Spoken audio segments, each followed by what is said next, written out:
So welcome back. This is video number 4.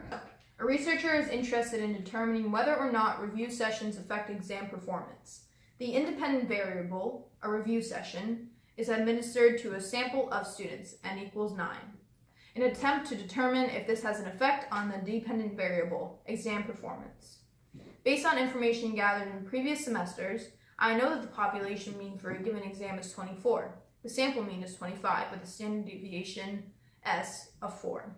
Make a decision at the A equals 0.05 level.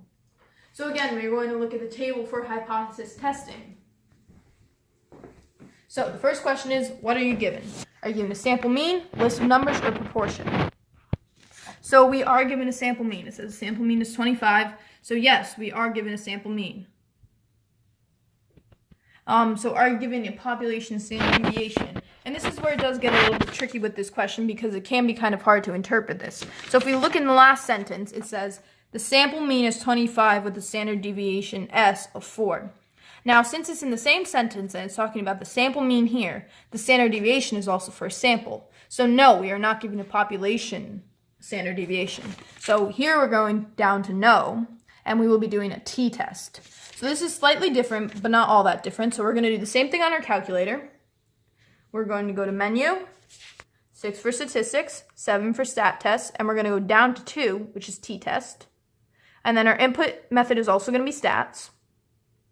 Click OK.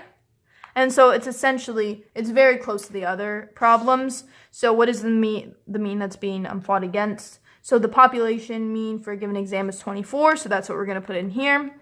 The sample mean we're going to put in as 25. This is the sample standard deviation, which is 4. And n is the sample size, which was 9. All of that was given. So in the question, it wants to know if this has an effect on the dependent variable. It's not specific. It's not saying less than or greater than. So we're going to leave it as not equal to. So just showing that it has some type of effect. So then we click enter here. And we get that our p-value is 0.474731. So if we look here at the A, it's 0.05. And if we're going to go back down to our p-value versus the A kind of table here, it's pretty clear that the p-value is greater than the A value. So we can fail to reject the null. So we can say that there's not enough evidence to determine if this has an effect on the exam performance. So that is how you do question 4. The last video will be on question 5 if you want to know how to do number 5.